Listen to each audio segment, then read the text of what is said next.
Yeah. Rise, shine, give God the glory, glory, rise, shine, give God the glory, glory, rise, shine, give God the glory, glory, soldiers of the Lord. And my mama used to say, rise, shine, give God the glory, glory, rise, shine, give God the glory, glory, rise, shine, give God the glory, glory, children of the Lord, getting up her 6 children every morning for school. Rise. Why? Because you and I was chosen this day to rise. And for that, we should give him the honor, the praise, the glory, the hallelujah, the worship, the acknowledgement. Yes, he said, rise, Edwina. He said, rise, my children. And those who do not rise, that's his business and not mine. But to God be all the glory. And so, y'all know that I give him the acknowledgement before I even acknowledge myself. So I am Edwina B, Miss Cuckoo for Cocoa Pops. And guess what, y'all? This is my natural, aside from these dentures. This is my natural. Mm-hmm. No makeup, no foundation, no eyeliner, no curly lashes. Fake ones, definitely not, right? No lipstick, just my natural self. And I love me today. And that's why I can, when I choose to, put on the mask to let you know that we have been wearing masks all our lives. And the purpose of being transparent and authentic is to remove the mask. Mine's were removed February the 22nd of 1990 in the streets of Philadelphia underneath a parked car. Y'all remember underneath that parked car, getting high, doing all kind of sexual things with my stepson, both the age of 34. We both transformed under the influence. He became violent. I feared for my life, started running from him because he wanted to do harm to me. Got a flashback from my past of playing hide and seek.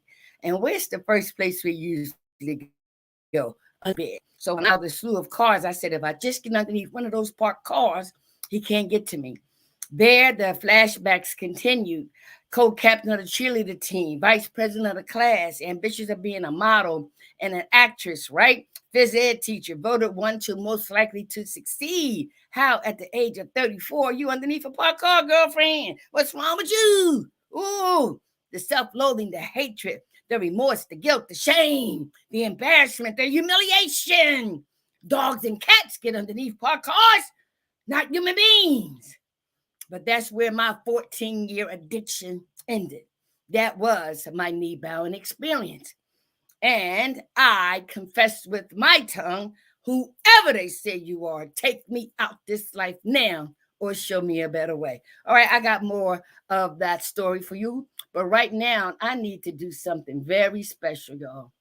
Um, when you see these tears coming, because they're going to come, they are tears of joy.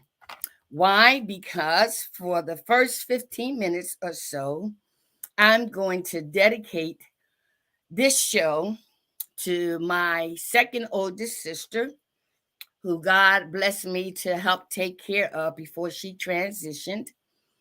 And one of the most challenged of all of my parents' 6 children. All right.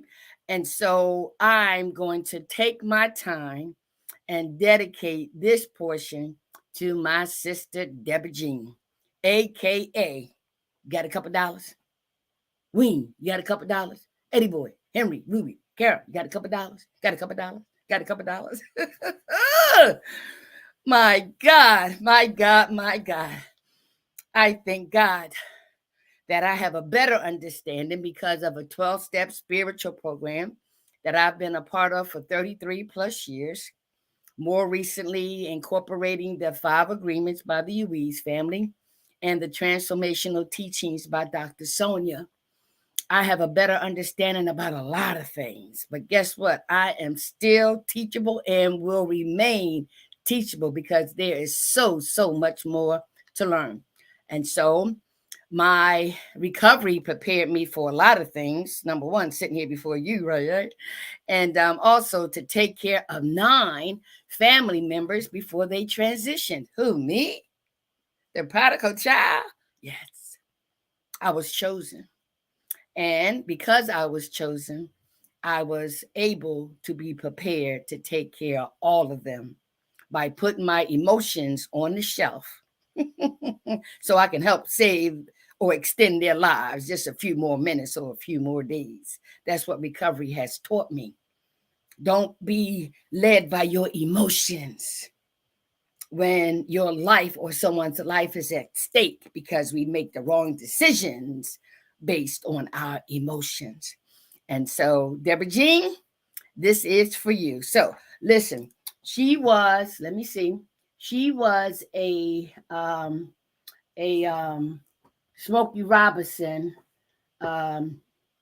person, right?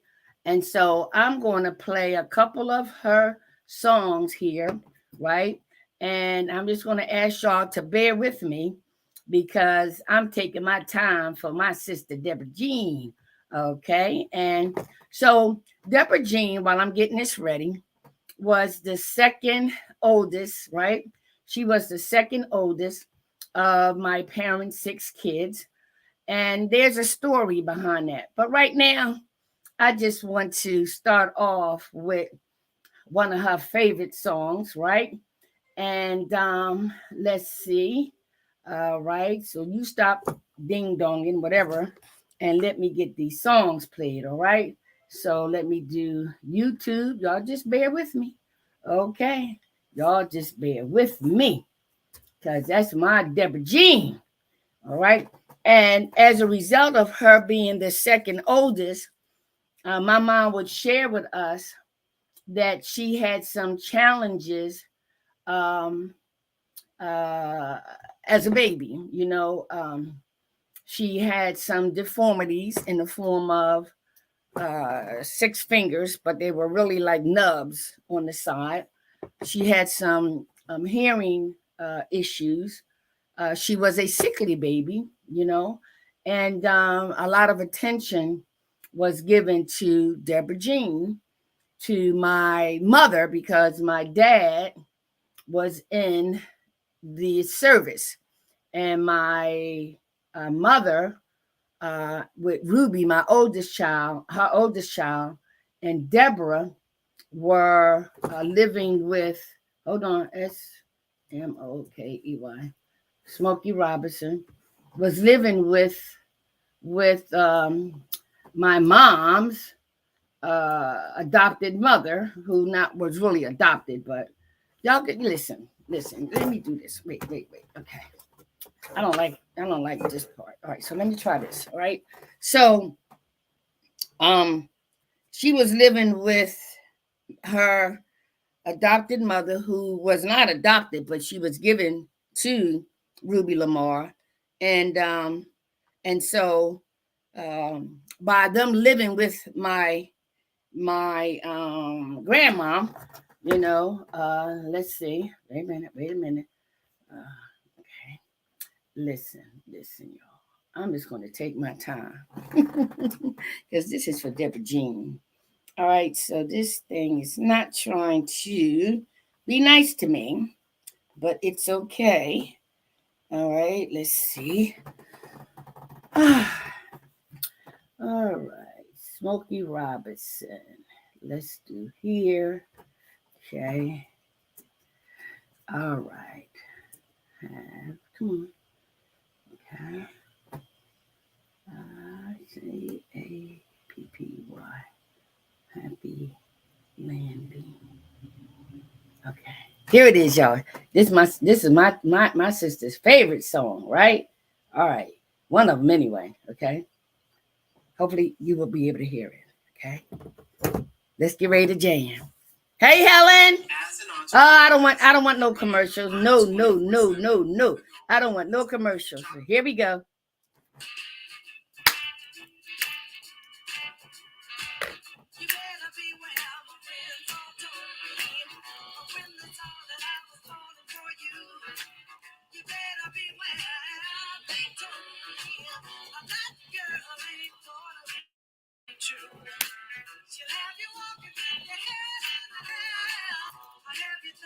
that she really, really cares. And then she let you down, really let you down. 'Cause she's a girl who knows understanding. And then she gets tired of you hang around. She let you drop and say, hey, have a happy landing. Oh, but I fell for you anyway. I didn't care what my friends had to say. 'Cause I was so glad that I found you. I put my whole world right around you. You had me on that man for a while. I had me thinking you'd be mine for a while. But then you let me down, you really let me down. 'Cause you're a girl with no understanding. And when you got tired of me hanging around, you let me drop and say, have a happy landing. Happy landing.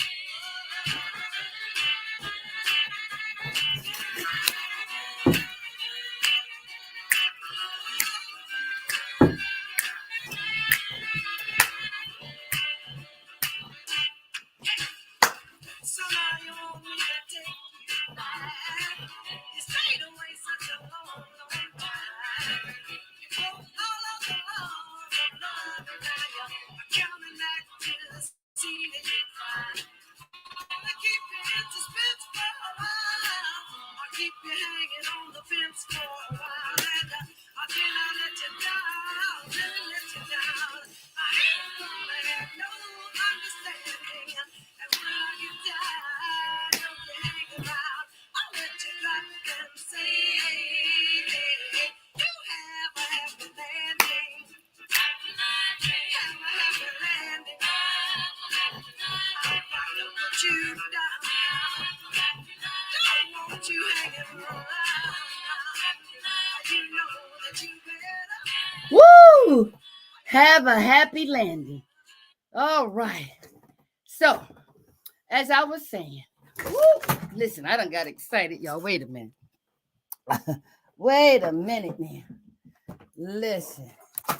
That's why when you have your own show, you can do what you want to do, right? So, Deborah Jean, she had a happy landing. Even though she had a very challenging childhood, a very challenging life, she was our Deborah Jean. She had two beautiful children, Helen Sabrina Hall and Sion Sinclair Hall. I think that's his middle name. And she has grandchildren. Let's see. Dante,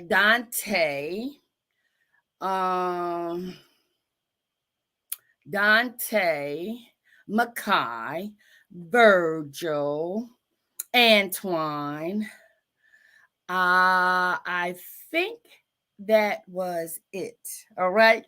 But Deborah Jean, my sister Deborah Jean, she had a happy landing and she was set free from addiction because her and I were among the 4 who were addicted to alcohol and crack. And she transitioned sober. And she also transitioned with having no more secrets. Yes. She kept secrets for a long time.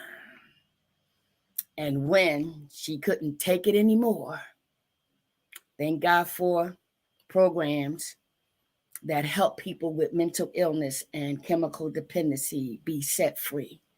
And she was able to set herself free. I just may write a book about my sister Deborah Jean because she is a perfect example of how we as human beings and our families should not keep secrets. They cause too many heartaches and far too much damage to everybody, but particularly the person that is forced to keep the secret. My sister Deborah Jean is one of those individuals, but she was set free. She was set free and she had a happy landing, okay? Thank you for allowing me to share that. Now it's time for us to get to our topic today. All righty? All right. So today's topic is from the Alcoholics Anonymous Daily Reflections, entitled Two Magnificent Standards. I wonder what they are. Let me take a drink of my ginger tea. Okay. What comes to your mind? Oh, that's strong. I said ginger tea, all right? What comes to your mind when you hear two magnificent standards? Okay. And I'll be incorporating the 5 agreements by the Ruiz family and the transformational teachings by Dr. Sonja. Okay. So let's read what this bad boy says. Put on your spiritual ears, open up your spiritual eyes, and let's dissect this baby. All right. It says, this is a quote taken from one of the co-founders' book, as Bill sees it, off of page 271. And it states, all AA progress can be reckoned in terms of just 2 words, humility and responsibility. Our whole spiritual development can be accurately measured by our degree of adherence to these magnificent standards. Our person in recovery shares their perspective to acknowledge and respect the views, accomplishments, and prerogatives of others, and to accept being wrong shows me the way of humility. To practice the principles of AA in all my affairs guides me to be responsible. Honoring these precepts gives credence to tradition 4 and to all other traditions of the fellowship.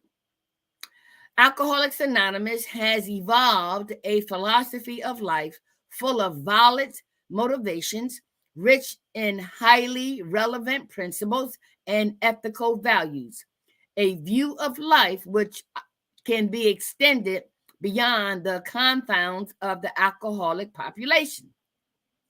To honor these precepts, I need only to pray and care for my fellow man as if each one were my brother. All right. So, it is what it is. So we're going to dissect this baby, okay? And so when I first see the words 2 magnificent standards, when I heard the word magnificent, it reminded me of the Magnificent Seven. I had to be able to relate things that I read in recovery and to something, I can relate to in the past. And so I remember the Magnificent Seven. Boy, that was one of my favorite movies with Yul Brynner, right?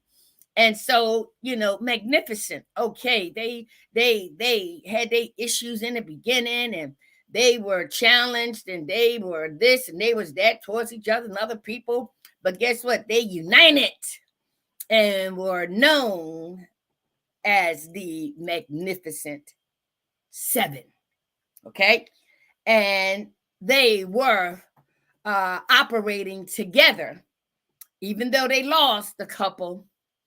They were still the Magnificent Seven and did some awesome things. And so what brought about the Magnificent Seven? Okay, so go see the movie. So now I can relate when it says the magnificent standards, 2 magnificent standards. Okay, all right, so let's dissect this baby. All right, so now our co-founder, from his book, As Bill Sees It, he says, all AA's progress can be reckoned in terms of just 2 words, humility and responsibility.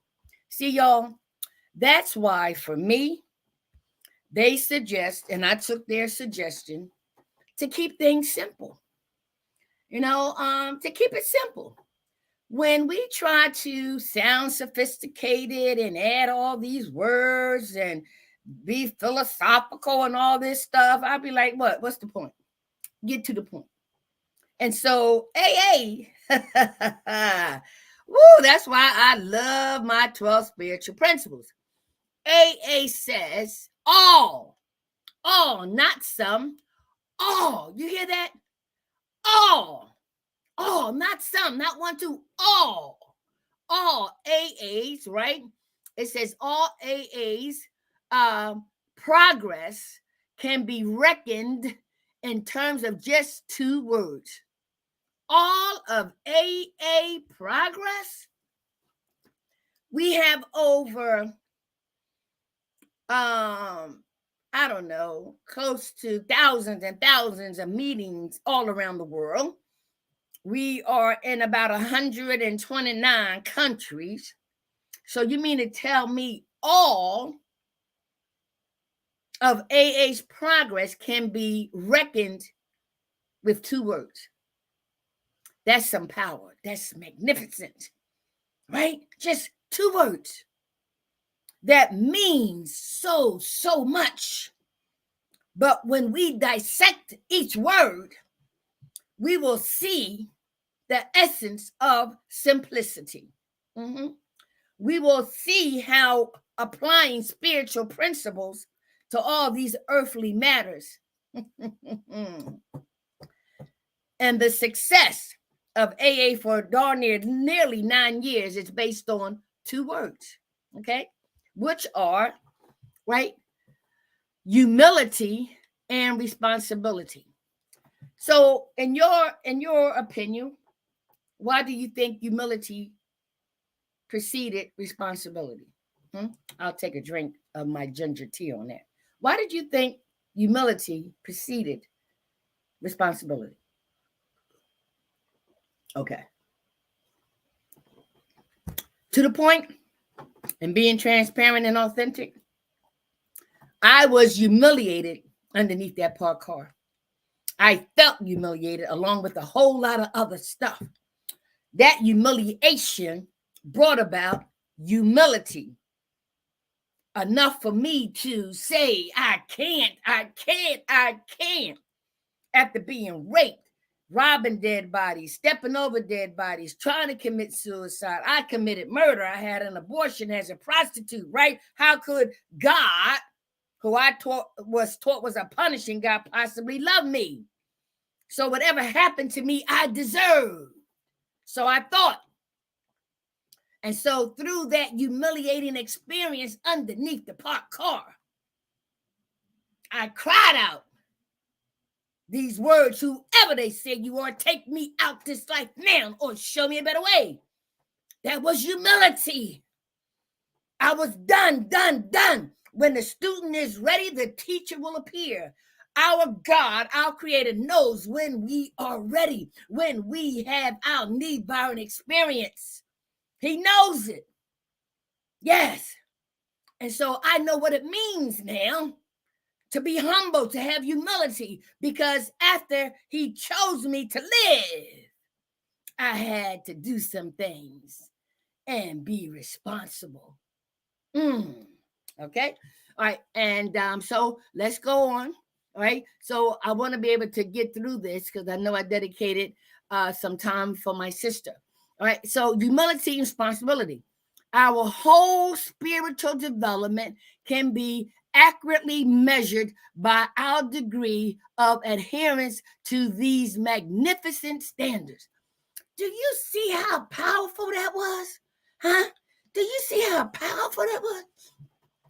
Our whole spiritual development can be accurately measured by our degree of adherence to these magnificent standards.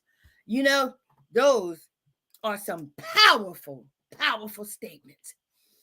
And it goes along with Donald Lawrence's song called Spiritual.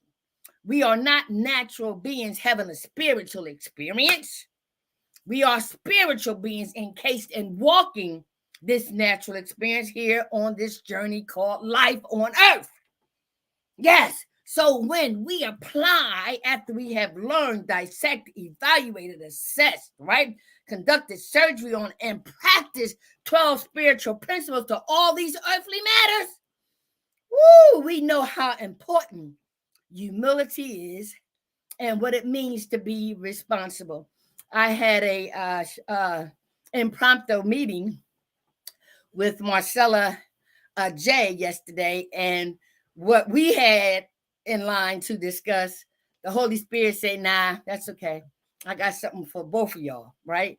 And it was through humility that we both yield and we shared and we gave back and forth and talking about the responsibility of being chosen. Many are called, but few are chosen. And so it's amazing how those two statements, I'm just going to read it again before I go into the person in recovery's perspective. All AA progress can be reckoned in terms of just two words: humility and responsibility. Our whole spiritual development can be accurately measured by our degree of adherence to these magnificent standards. As Bill sees it, page 271. Our person in recovery says to acknowledge and respect the views, accomplishments, and prerogatives of others is to accept being wrong, shows me the way of humility.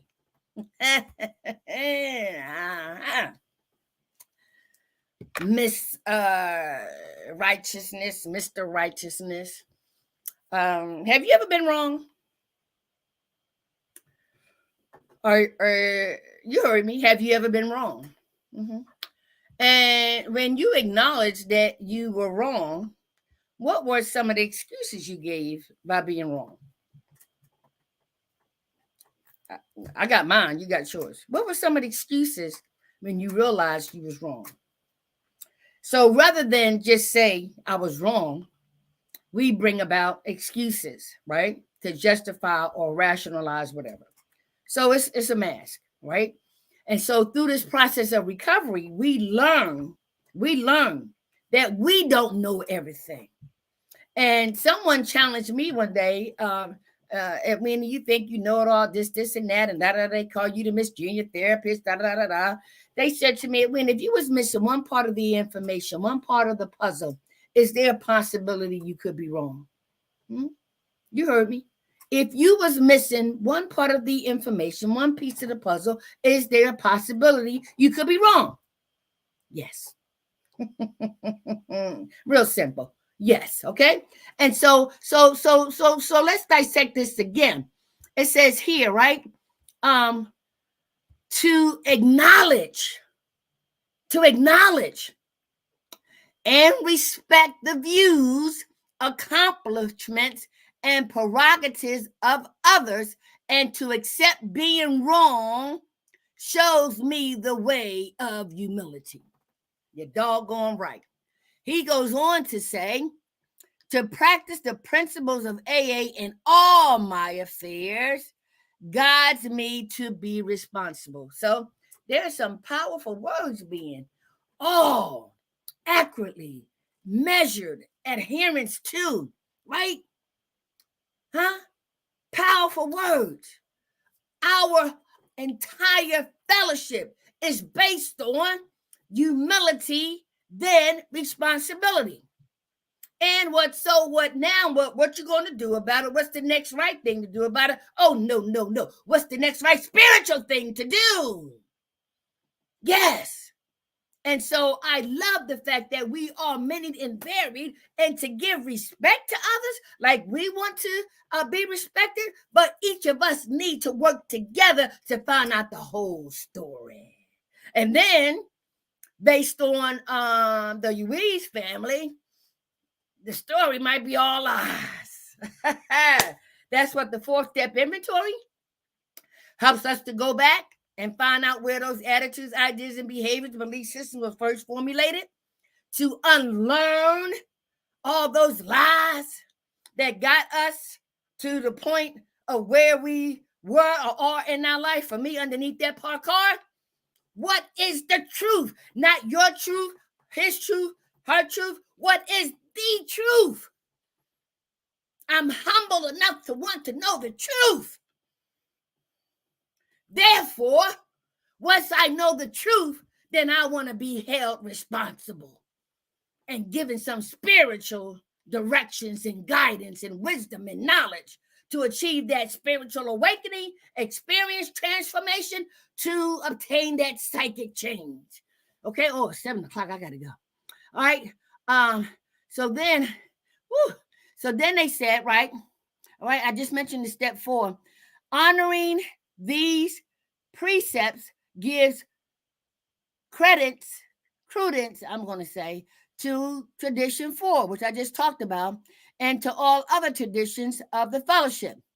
Alcoholics Anonymous has evolved a philosophy of life full of valid motivations. You hear that? Rich and highly relevant principles and ethical values, a view of life which can be extended beyond the confines of the alcoholic population. We go to our meetings for 1 hour, y'all. 1 hour. For this program, this society fellowship was formulated back in 1935. They met for 1 hour. Provided some spiritual principles, helped us to look at our past and find out not what was wrong with us, but what happened to us. Deborah Jean thought something was wrong with her, but Deborah Jean found out what happened to her. And Deborah Jean, through the 12 spiritual principles, the help of counselors and therapists, was able to set herself free. Yes, through humility, she told the truth of what happened to her. As humiliating as it was to tell, it was more important for her to save her behind and not her face. And not be afraid to face the people that harmed her. Yes, okay? All right. So now it says here, right?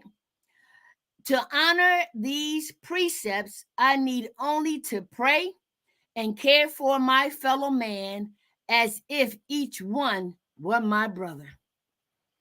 Me and my sisters and brothers are going through some challenges. I am the only one in recovery. And so I recognize that it is the spirit within each of us that tells which road we are on. I thank God that out of my mother's and father's 6 children, I identified my path through my experiences because I was chosen. Who could have ever thought that I'd be prepared to take care of 9 family members on hospice? The one that was dedicated to the truth. Once I came from underneath that parked car because of him, I want to know what happened. And then through humility, I am responsible, which is why I'm getting ready to go to my meeting. I got to go. All right. So if it's God's will that we are reunited tomorrow, I'll be here, and I hope you are too.